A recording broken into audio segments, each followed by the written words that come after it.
What happened to the best performing mutual funds over each decade? Interesting. We're going to look into this right now because I've always found this interesting about the idea of this fund, because I get this all the time. Like, oh my goodness, you don't know what you're talking about, Josh. This fund is up, 100 million% over the last 5 years. I'm going to throw all my money in there. I get this all the time in the comments. I'm like, ugh. Anyway, so let's just check this out. So we're going to come down here. I asked Grok, I said, give me the list, the best performing mutual funds each decade, and then subsequent performance. In the 1980s, we had the Fidelity Magellan. Y'all might remember Peter Lynch ran the Fidelity Magellan, and he was crushing 29.2%. He started in 1977. He quit in 1990, and then it underperformed after he left. In fact, they had a guy named Jeff Vinnick who ended up managing it, and another guy either before or after Vinnick, I can't remember, and none of them did anything. It was basically a closeted index fund. You ever see the Norm Macdonald skit with Larry King? He was closeted, and it's funny. And if you're a closeted index fund with high fees, you'll always underperform. That's exactly what happened at Fidelity Magellan. So all these people put tons of money in Fidelity Magellan after it had these massive returns, and then they subsequently did less when you factor in not just fees, but just less in the S&P 500.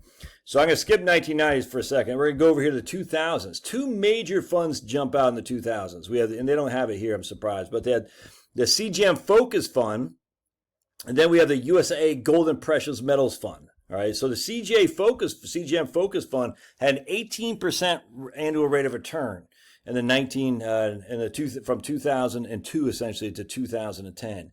After that, it was negative 6% a year, and it closed in 2016. It was negative 6% a year from 2008 to 2013, and then it closed in 2016. The Realty Fund had 22% annualized rate of return, and then severe losses post-2019. But I want to show you guys this. So I want to show you the USA right here, the USA Gold and Precious Metals Fund. And we're going to go back to 2000, and we're going to show you what happened and we're going to compare it to the S&P 500. We're going to go to 2010 right there. All right, and we're going to compare them. So watch what happens here. And we're going to come down here and look at the gold and precious metals. So if you put $100,000 in at the end of 1999, it was worth $1 million at the end of 2010. $100,000 in the S&P 500 is worth $85,000. So your gold and precious metals had a compounded annual growth rate of 24%, amigos. 24%. Take our trusty calculator, 72 divided by 24. It doubles money every 3 years. 3 years. Isn't that crazy? And where do you think people are throwing their money in? You think they're throwing their money in here, or you think they're throwing their money in there? They're throwing their money in here. So what happened over the next? So watch what happened. 2011 till today, gold and precious metals, and even though we've had a nice little run, watch what happens to gold and precious metals today. We're going to go Krakow here, backtest portfolio, and watch what happens. S&P 500 now is worth $662,000, where the gold and precious metals actually right where it started at the end of 2010. $100,000 in the gold and precious metals is still worth $100,000 today. The S&P 500 is up 6 times. The compounded annual growth rate on the gold and precious metals is 0.1. Compounded annual growth rate of the S&P 500 is 13.76. Now that does lead to a point of concern for me, actually, 100%, because anything that goes up in value that fast, that heavily, you got to wonder about. But if we actually look back to the time frame of 2000, all right, blink. Watch what happens here. So with gold and precious metals, you can see the gold and precious metals smoked. So we have $100,000 in gold and precious metals. It went up to $1 million there, and it's still at $1 million. It has made no money over these last 15 years. But the S&P 500 is still at $686,000. All right, so that's pretty good. And you can see the slow, consistent growth of the S&P 500. Look at that. And here's a zoop, zoop, zoops. But again, if you put your money in here, you are still, look at that, dude. You're still broken even from 15 years ago. You've made no money. But yet, the compounded annual growth rate of the gold and precious metals is still 30% above, annualized, than the S&P 500. And so this is the issue where people say the S&P 500 is too overvalued. I'm like, it's only averaged 7.8% a year going back to the year 2000. You see what I'm saying? So we made up this lost decade, we made up for in these last 15 years. The question is, will that continue to happen? I don't know. But you can't sit there and say, hey, the market's way overvalued because the last 15 years when we had literally no returns at all in the 10 years previous, the last decade. All right, so I've always found that interesting. And then check this out. I'm going to show you something here right quick if I can find it. Right here. Nope. So this is from the newspapers. You can still lose with a winner. They named Gary Silverman. And if any guy knows about money, it's going to be a guy named Gary Silverman. He wrote this on April 4th in the, I don't know what newspaper, but anyway, he wrote this. You can still lose with a winner. Several studies have showed the average investor underperforms the market. Huh? An article in the Wall Street Journal, and I remember this right here, called about the CMG Focus Fund. According to the journal, it was the top performing fund by far over the past 10 years. It averaged 18% or more. I'm sure you're wishing you had been smart enough to put your money into that fund. Think of all the money you made. I bet you'd be surprised to find out the average investor lost an average of 11% a year over the same time. How is it possible for investors to lose their shirt? How can a fund averaging 18% earn a negative return of 11%?